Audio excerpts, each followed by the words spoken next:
Olá, boa tarde. Começando mais um Os Donos da Bola. E o Hever, hein? Está fechado com o Internacional. O Cruzeiro perdeu o seu ataque. E agora? Como o Marcelo Oliveira vai resolver esse problema? E hoje tem uma matéria mais que especial com Jonathan Reis, jogador que já esteve no PSV da Holanda, badalado na Europa e hoje defende o Brumadinho, que joga a final da Copa Itatiaia. Estamos com os nossos comentaristas, Júlio Guimarães, Júnior Brasil e Dimara Oliveira, direto do Réveillon, né, Dimara? Vamos embora agora já falar do Hever, porque hoje está apertado, né, gente? Depois de vestir a camisa do Galo por 5 anos, Capitão América, o Hever, está de saída do Alvinegro. Agora ele vai defender o vermelho do Internacional. Quem conta os detalhes dessa negociação é o polivalente Diogo Ramalho. O pedido dele foi atendido. Espero que isso possa se resolver o quanto antes. Foram quase 5 anos vestindo a camisa alvinegra e com a honra de levantar a maior conquista da história do clube. Hever acerta os últimos detalhes para se transferir para o Internacional. O jogador foi liberado para realizar exames médicos em Porto Alegre. O Atlético não tem participação nos direitos de Hever. 50% são do Wolfsburg, da Alemanha, e a outra metade do Banco BMG. Mas a informação é de que o clube irá lucrar com parte da transação referente ao direito de vitrine. Com a camisa atleticana foram 5 títulos, uma Libertadores da América, uma Recopa Sul-Americana, Copa do Brasil e 2 campeonatos mineiros. Na Recopa e na Copa do Brasil, o zagueiro não atuou devido às recorrentes lesões no tornozelo. Infelizmente, em 2014, ele teve um ano ruim pelas lesões. É um jogador que, quando está inteiro, ele acrescenta muito com a sua qualidade técnica, com a sua postura dentro de campo. É uma referência, acho que, para todos os zagueiros do Brasil pela sua qualidade. Pelo visto, a passagem do atleta por aqui foi marcante e vai deixar saudades. Eu falo que vai ser nosso eterno capitão, principalmente para mim, pela minha passagem, com todo o respeito ao Leonardo Silva, que é o nosso capitão hoje. Ele vai agregar muito a equipe do Inter. E o Atlético vai ter uma grande perda, mas tem grandes jogadores que vão ter condições de suprir essa ausência. Hever é o zagueiro que mais marcou gols pelo Atlético. Foram 22 em 177 jogos. Parece, Dimara Oliveira, que o que pesou para o Hever sair é a possibilidade de ser titular. Ele teria uma preferência inicial para ficar no Galo, só que tem a consciência de que lá no Internacional vai estar no time principal. Aqui seria banco para o Gemerson e para o Leonardo Silva. É isso mesmo, Dimara? Boa tarde para todo mundo. Ainda bem que houve um acordo bacana, né, do Atlético. Todo mundo feliz? Todo mundo feliz, o Hever está feliz, chegou lá e falou que quer ser campeão. E, na verdade, está se montando um time, né? A gente sempre tem essas com o Inter, mas está montando uma equipe que tem chance, agora tem uma Libertadores, agora vai, né? Com Newton e Hever na zaga, ou seja, ele já chegou lá, o pessoal disse que ele até meio que provocou o Grêmio, tá no clima. Ele jogou no Grêmio, né? Tá no clima e foi bom para ele, um jogador do nível dele, um jogador que espera ainda muito da carreira, como ele espera, estar numa equipe onde ele sabe que as chances dele ser titular são maiores, aqui ele ainda teria que brigar para alguma situação, para ele foi muito bom. Acho que o jogador merecia, até pelo que ele fez pelo Atlético, essa liberação de uma forma mais tranquila, como aconteceu. Júnior Brasil, a comoção da torcida te convenceu? Você mudou de opinião? Era para ter segurado o Hever ou era para ter saído mesmo e a diretoria acertou? Boa tarde. Boa tarde, um abraço, Cadu, amigos. É complicado, a torcida realmente tem um carinho enorme pelo Hever, mas a gente tem que pensar, inclusive eu estava vendo hoje, salários de 200 a 300 mil. Isso é significativo para você pagar um cara. Mas ele teve um aumento, Júnior? Vai receber o mesmo tanto que já ganhava aqui? Não sei. Aí, porque eu acho que vai ganhar a mesma coisa. Acho que fez a diferença ser titular mesmo. Agora lá o que seria, eu não sei. O que eu digo é o seguinte, aqui é um valor muito alto para um cara que fica no banco.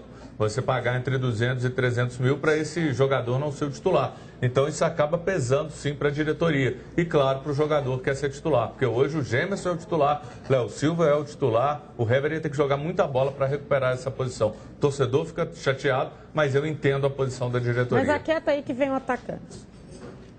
Vitinho é o cara. Pois e vai usar para pagar Júlio Guimarães, o Cris Galo já estava com aquelas teorias de que a ida do Hever para o Internacional pode facilitar a vinda do Vitinho para o Galo, que o Galo poderia ter falado antes ali. Olha, a gente libera o Hever só se o Vitinho chegar. Aí seria uma boa, hein Cris? Mas brincadeiras à parte, você acha que o Inter está se tornando um adversário forte para o próprio Atlético na Libertadores, para o Cruzeiro também, com a chegada do Newton, a chegada do Hever, a manutenção de peças importantes ali, um novo treinador? Você acha que é um dos adversários mais fortes do futebol mineiro na Libertadores? Boa tarde, Júlia. Boa tarde, Cadu. Boa tarde para todo mundo aí. O Inter, sim, vai ser um adversário difícil. Vem um técnico estrangeiro que precisa de um período maior, assim, eu acho, de adaptação, mas o Inter vai vir forte, sim. O Nilton, a gente conhece a qualidade dele. O Nilmar, até que chegou ano passado, não se adaptou tanto ainda. Então, acho que esse ano, com a pré-temporada com o grupo, então acho que ele vai se adaptar melhor, vai jogar melhor esse ano, vai ter mais entrosamento ali com o grupo. E com o Hever, que vai ser o xerife da zaga. Então, o Inter tem tudo para ser um time forte na Libertadores. E falando um pouquinho só dessa negociação da ida do Hever para o Inter, financeiramente para o Atlético, pelo que o Júnior falou, o salário de 200, 300 mil, giraria em torno de uma economia, vai girar para o Atlético em torno de uma economia de 10 milhões de reais, até o fim do contrato do Hever, que seria 2018. Então, financeiramente para o Atlético, foi muito boa essa negociação e também para o jogador também, que vai ser titular no Inter, que vai jogar uma Libertadores também, e o Inter, como eu já falei aqui, o Inter vem forte para a Libertadores. Só falta chegar lá e não ser titular. Não, mas vai ser sim, vai ser titular. Vai ser sim. Vamos falar do Cruzeiro, daqui a pouco a gente fala do Galo, mais assuntos do Atlético. No Cruzeiro, o sistema ofensivo foi até agora o mais prejudicado com as vendas que o clube fez. Marcelo Moreno e Ricardo Goulart, os dois artilheiros do clube na temporada 2014 e no Brasileiro especificamente, deixaram a Toca da Raposa. E agora, o que o treinador Marcelo Oliveira vai fazer para solucionar essa questão do ataque? O nosso Mr. Band, Luciano Dias, grande atacante, esteve na Toca 2 e nos conta tudo. As despedidas de jogadores na Toca da Raposa têm preocupado a torcida cruzeirense. Nilton, Marcelo Moreno, Egídio. Aqui teve uma passagem muito boa, fui muito feliz. E hoje estou de partida, mas um abraço a todos aí. O último a sair foi Ricardo Goulart. Foi vendido para o Guangzhou Evergrande da China por 15 milhões de euros, o que equivale a cerca de 48 milhões de reais. Vou fazer de tudo para chamar a atenção lá da China. Espero que eu possa ser o primeiro jogador que está atuando na China, ser convocado novamente para a seleção brasileira. O setor ofensivo foi o mais prejudicado. Ricardo Goulart e Marcelo Moreno marcaram juntos 30 dos 67 gols do Cruzeiro no Campeonato Brasileiro do ano passado. Agora, a esperança de gols tem outros nomes. Leandro Damião e Joel foram os atacantes contratados para as saídas de Marcelo Moreno e Borges. A diretoria corre atrás agora de um nome para substituir Ricardo Goulart. É uma posição que vai ter que ser suprida de alguma forma, porque o Goulart é uma peça fundamental na equipe do Cruzeiro. E nós temos o interesse prioritário de ganhar a Copa Libertadores esse ano e temos também Copa do Brasil, Campeonato Brasileiro e, quiçá, o Campeonato Mundial. Então, o presidente e toda a diretoria estão trabalhando para que um grande jogador possa vir para o lugar do Goulart. Além de contratar, o Cruzeiro tenta assegurar o assédio de clubes da Europa a jogadores como Everton Ribeiro e Lucas Silva. O objetivo é manter ao máximo a base da equipe que conquistou o Brasil nos últimos 2 anos. Júnior Brasil chegou hoje aqui sorridente, com aquela cara de quem tem um furo de reportagem. Depois ele falou com a Edmara: eu sei quem é o substituto do Ricardo Goulart. Quem é, Júnior Brasil? Não esconde, não. Não sei quem é o substituto do Ricardo Goulart. Achei que ia ser sua deixa antes das férias. Não sei. Mas um nome que foi ventilado, que a gente conseguiu apurar, é o Vargas. O Vargas, que jogou no Grêmio, está no Queen's Park Rangers. Pode ser uma opção. Eu não consigo entender porque ele também não faria essa função, a função do Goulart, da mesma forma o Riascos. Até eu falei, no Grêmio ele teve bons momentos, teve sim, depois ele subiu, ficou devendo, o torcedor ficou um pouco invocado, mas é um jogador de muita qualidade, um jogador também experiente, mas é atacante. Então até a gente confabulava aqui que talvez seja uma preparação para alguma saída de alguém no meio do ano, uma janela. Mas no momento, para a situação do Goulart, nem Riascos. Pode até haver uma moldagem do Marcelo. Você pegar o Riascos, alguma coisa assim, alguma situação, mas não são os caras com a característica, nem o Vargas, nem o Riascos. Moldar um jogador mais experiente, eu acho mais complicado. Seria melhor moldar, por exemplo, o Lima, né? Em São Paulo, os nossos companheiros soltaram agora há pouco a questão do Ganso, né? É verdade. É interessante. Eu ouvi isso, mas não acredito eu acho difícil, acho uma situação complicada. Nesse momento, o que acontece? O futebol paulista passa por uma crise muito grande, não é só o Santos, né? O São Paulo hoje, a folha traz 70 milhões, o déficit dele. Então, assim, as situações vão acontecer no futebol paulista de uma forma econômica muito ruim. Então, pode ser que haja, nessa questão do custo-benefício, o que vai se fazer, o que não vai se fazer. A gente não sabe que tipo de negociação está acontecendo para as equipes se livrarem de outras situações. O próprio caso do Mena, já que o Luciano trouxe na matéria a questão da lateral, ficou um pouco mais complicado depois que ele entrou na justiça contra o Santos, né? Porque agora, o que estava acontecendo? O Cruzeiro era um empréstimo, né? E aí agora o procurador dele, depois de uma reunião com a diretoria do Santos, está tentando convencê-lo a retirar a ação na justiça para que haja um empréstimo para o Cruzeiro e possa se efetivar isso. Porque se não se efetivar, vai ser muito complicado. Agora, por que ele entrou na justiça? Porque ele tem uma proposta do futebol europeu e tem também uma proposta do Boca. Então, então são situações que vão aglomerando aí. E para o Santos está complicado demais. Você vê, por exemplo, o Edu Dracena indo para o Corinthians. O Edu ainda tem 2 meses de salário atrasado, mas tem gente lá com 4 meses de salário atrasado. Já entrou na justiça. Entrou na justiça.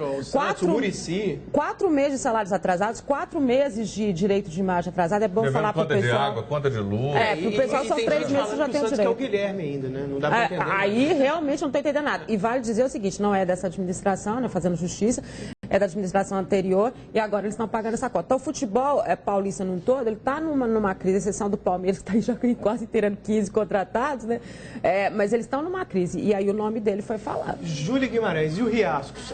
O pessoal está falando que agora vem mesmo, que agora é para valer, que o Riascos vai chegar na toca da Raposa. Mais uma vez o Thiago Reis acertando aí.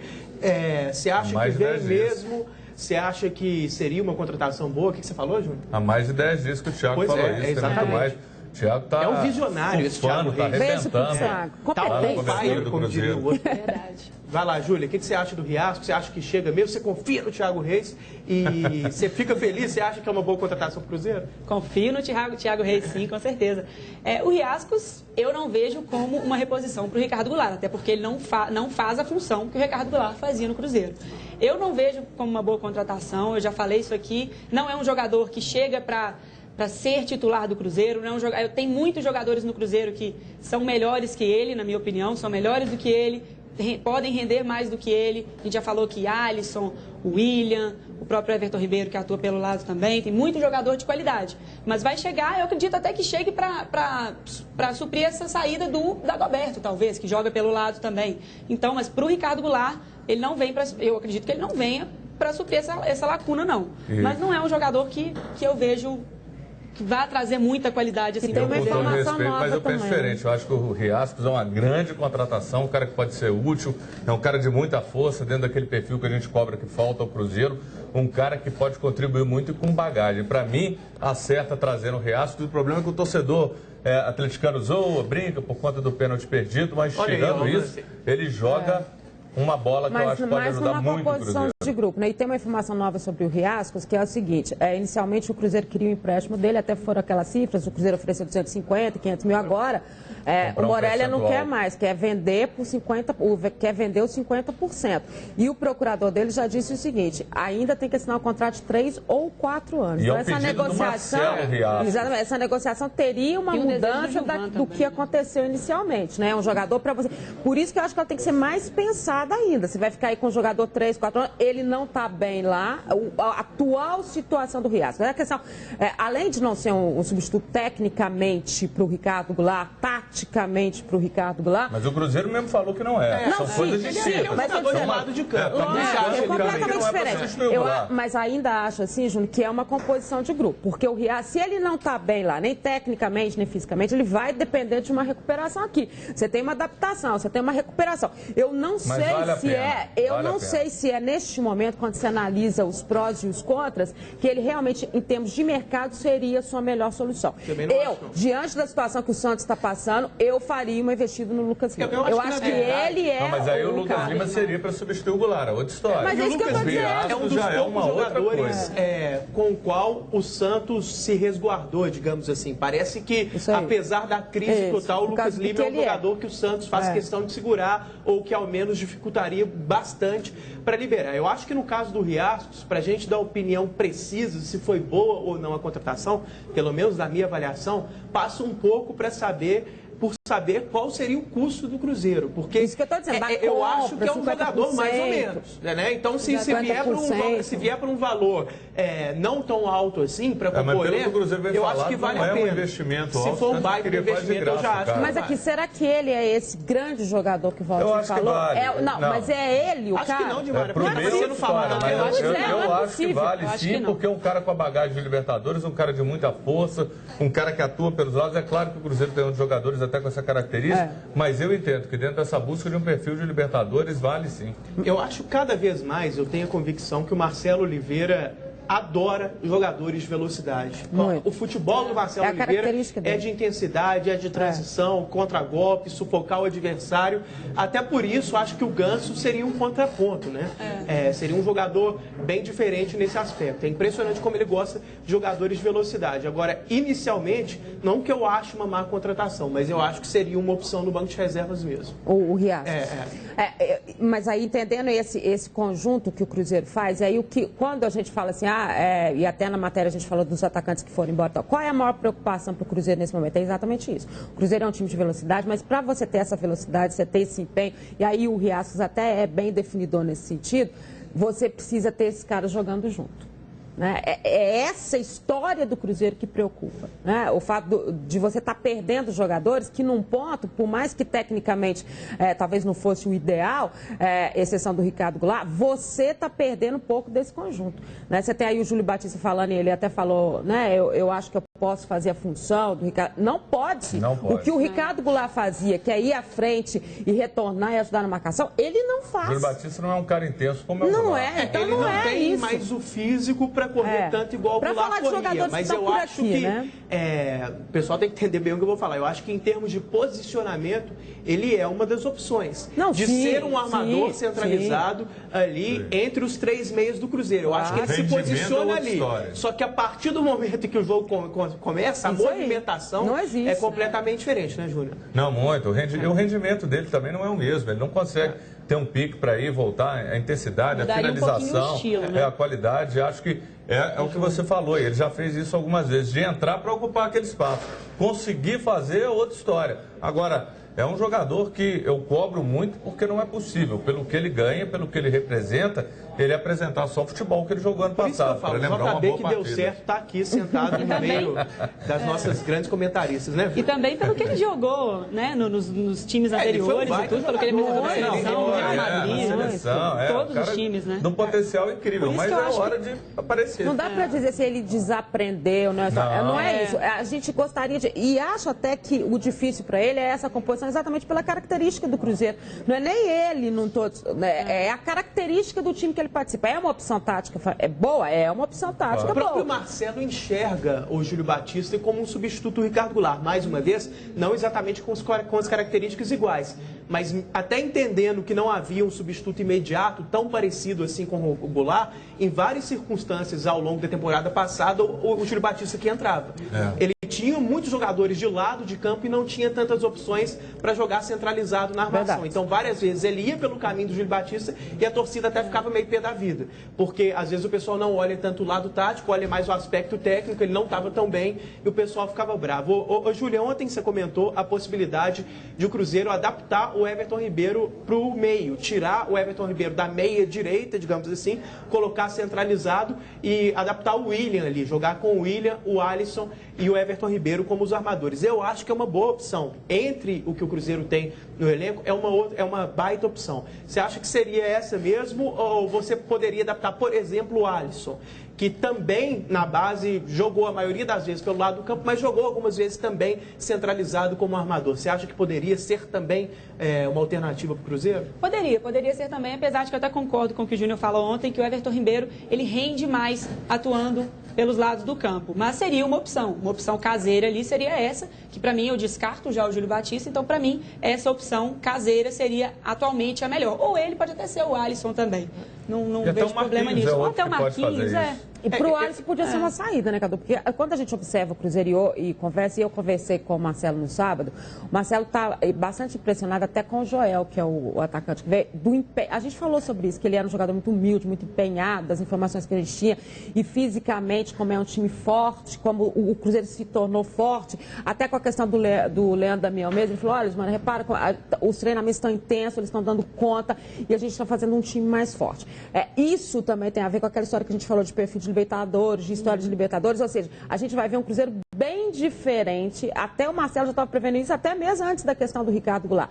Vai ser um Cruzeiro diferente esse. E ele passa a pensar muito mais no Joel do que a gente estava imaginando. E talvez seja uma saída para o Alisson. Acho que é uma boa opção, sim, o Joel como titular, ao menos eventualmente, no time do Cruzeiro. Daqui a pouco a gente fala da equipe da Toca da Raposa, com mais detalhes. Vamos falar agora do Parque Guanabara. Pessoal, é o melhor parque de Belo Horizonte. Participe da promoção de hoje do Parque Guanabara. Você concorre a R$ 120 em Divercard para brincar no parque mais tradicional de BH. Olha, se você está querendo diversão, sentir muita emoção, muita intensidade, como diria o Marcelo Oliveira, vai ao Parque Guanabara. E lá, agora, tem uma novidade para você. Ligue nesse momento e concorra a R$ 120 em ingressos Guanabara. O Parque da Família, uma festa a cada dia. Eu e o Júnior Brasil, a gente gosta de cantar essa música. Eu ainda estou me recuperando meio sem voz, vai ficar para a próxima. Mas o Parque Guanabara faz a gente cantar, né, Júnior Brasil? Tão bom. Eu, você, Diogão, a turma toda lá passeando. Você quer que fale do Jonathan Reis agora, ô Gento? Ou você quer que chama... Então vamos embora falar do Jonathan Reis, que já esteve na Holanda, badalado, disputou a Champions League e hoje está no campeonato de várzea. Mas o maior campeonato de várzea do Brasil, viu, Júnior? Brasil, você que leva o nome do nosso país. Vamos conhecer a história do Jonathan Reis. E quem conta é outro craque da várzea, o Luciano Dias. Tudo aconteceu muito rápido na minha vida, né? Você tem fama, dinheiro, então sempre aproximam pessoas querendo te prejudicar.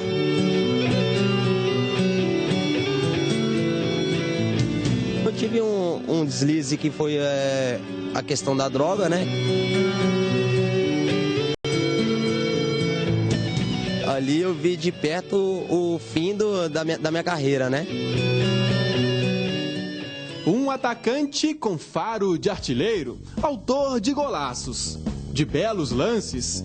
Entre 2007 e 2010, viu a carreira decolar no PSV, um dos principais clubes da Holanda, que já teve no seu ataque Romário e Ronaldo.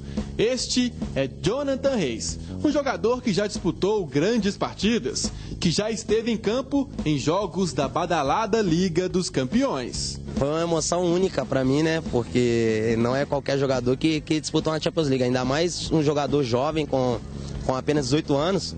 Entrar em campo com grandes jogadores dentro de campo é uma sensação única que eu vou guardar pro resto da minha vida.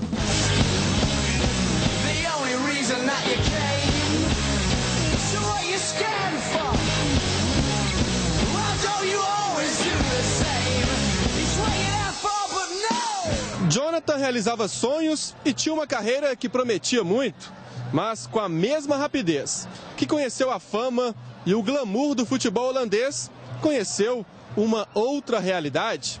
O mundo das drogas teve também uma grave contusão. Hoje, Jonathan continua sendo destaque, mas no futebol amador. Os grandes estádios deram lugar à simplicidade da estrutura da várzea. Aos 25 anos, Jonathan se prepara para mais um jogo da Copa Itatiaia, um dos principais torneios amadores da região metropolitana de Belo Horizonte. É a esperança de gols do Brumadinho na final do torneio. Olha, tudo aconteceu muito rápido na minha vida, né? Foi a minha ida bem jovem pro PSV da Holanda. E hoje, com 25 anos, estou aqui disputando um campeonato importante, que é de amador, mas tem grandes jogadores. Com 17 anos, ele era uma das apostas do PSV em 2007. E Jonathan apareceu bem, marcou muitos gols, conquistou títulos. Mas o atacante tinha muitas dificuldades com um adversário, a cocaína. Não se reapresentou ao PSV em 2009 e, por causa das drogas, teve que ser internado em uma clínica de reabilitação na cidade de Pedro Leopoldo, na região metropolitana de BH. Eu fui muito jovem, né? Aí você tem fama, dinheiro, então sempre aproximam pessoas querendo te prejudicar. Eu tive um deslize que foi a questão da droga, né? Que é uma fase muito ruim da minha vida que eu passei. Mas eu consegui me recuperar dela, dei a volta por cima. O PSV deu uma nova oportunidade ao atacante. Acreditou na capacidade de recuperação do jogador. Jonathan se livrou das drogas. Mas em dezembro de 2010, em um jogo contra o Roda, pelo campeonato holandês, sofreu uma contusão grave no joelho. Gritos. Desespero. Foi uma tragédia, né, que aconteceu naquele lance. Ali eu vi de perto o fim da minha carreira, né? Até os médicos mesmo falaram que eu tinha só 5% de chance de voltar. Jonathan voltou. Foi contratado pelo Vitesse, só que a confiança estava abalada. Ficou sem clube a partir de 2013. O Bahia até ia contratá-lo em 2014, mas ele voltou a sentir dores no joelho. O atacante pensou em abandonar o futebol. A fé tatuada no corpo e a força dos amigos e da família fizeram com que ele não desistisse. Foi aí que apareceu o convite do futebol amador. Ele entendeu o espírito da nossa equipe, nós acolhemos ele muito bem, mostramos para ele que se ele fosse bem na Copa Itatiaia, ele ia ter chance novamente no profissional. E ele encarou com seriedade e se está dando certo, em nome de Jesus, ele vai voltar agora essa semana para o profissional. O meu sonho mesmo é querer voltar a ser profissional, independente da equipe ou do lugar. Antes de voltar a ser um profissional, Jonathan recupera a autoestima. O trauma das dores no joelho ficou de lado, mesmo depois de alguns sustos no torneio amador. O gol na final saiu nas cobranças de pênaltis. E o melhor, Jonathan voltou a sentir o gosto de conquistar um título. Com certeza, é gostoso demais jogar a várzea, o público sempre xingando, ameaçando, mas a gente gosta dessa atmosfera. Jonathan já avalia propostas para voltar a jogar profissionalmente. Clubes do interior de Minas, de São Paulo e da Europa já sondaram o atacante. O futuro ainda reserva muitas alegrias. Meu futuro está em jogo aí, então eu vou agarrar com unhas e dentes aí para não poder perder essa chance.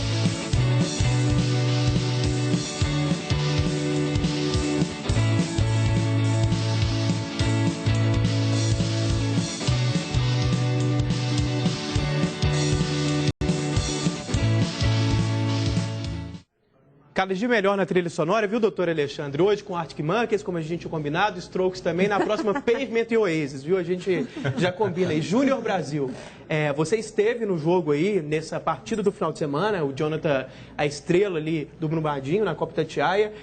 Fala um pouco desse jogador que você acompanhou na competição no futebol amador agora, recentemente, e também de propostas que ele tem. Parece que times do interior de Minas querem o futebol do Jonathan, até o exterior novamente assediando esse atleta. A Copa Itatiaia, mais uma vez, se mostrando um grande celeiro ali. Já revelou muita gente boa a Copa Itatiaia, tantos, João Leite, tantos outros jogadores em outros momentos que foram revelados. Para mim, esse menino vai ser o melhor jogador da Copa, não tenho dúvida. Até no jogo que eu acompanhei, Cadu, ele não foi tão bem. Foi o pior jogo dele, né? Mas de modo geral, o calor, você também estava num jogo de muito calor. Nossa, a equipe inteira não conseguiu render, toda comprometida. A bola também não chegou para ele, mas é um cara que chuta muito bem, cobra a falta bem, está sendo um artilheiro aí da Copa, tem uma qualidade incrível. E se eu sou dirigente de algum clube, como você diz, do interior paulista, até aqui de Minas, do Campeonato Mineiro, chamaria esse cara o quanto antes, porque você vê tanto jogador com uma condição pior que a dele. Claro que ele precisa ainda perder um quilinho ali, mas é um jogador que vale, até porque vai ser uma atração. E que história de vida dura, sofrida, mas ao mesmo tempo uma lição para muito menino aí não se perder na droga. Muita gente esteja vendo nesse sentido. Todo mundo acha que o futebol é sempre lindo e maravilhoso. A gente está acostumado a cobrir, né, o top do top, o que é essa não é a realidade é essa. Os meninos saem muito novos, sem ter noção, se perdem nas situações da vida do futebol. Essa é uma realidade que tem sempre que ser mostrada. Belíssima matéria do Luciano, edição do Alexandre, fantástico. É importante a gente A gente destaca que tem que ter um apoio do clube. Quando não tem o apoio dos pais, quando a família não pode estar perto, né, é importante ter o apoio do clube nessa formação. Essa formação. Com certeza. É muito difícil. Aí ele falou, ficava arrepiado ouvindo a música da Champions. É muito difícil numa estrutura dessa. Ele pegou um bom momento do PSV. Ele foi companheiro do Gomes. Uma era positiva ali do PSV na Europa. Eu não sei se ele estava exatamente quando o PSV chegou na semifinal da Liga dos Campeões, mas é algo raro, dificílimo. O futebol holandês é muito bom em termos de seleção, não é tão forte assim mais como foi outrora em termos de clube. E ele pegou um respiro do PSV, talvez o último suspiro do PSV em termos de Europa. Continua forte nacionalmente, mas não tão bem no continente. Nós vamos para o intervalo rapidinho e daqui a pouco tem mais novidade do Galo, do Cruzeiro, mais Mr. Band na tela aqui do nosso canal. Rapidinho a gente volta.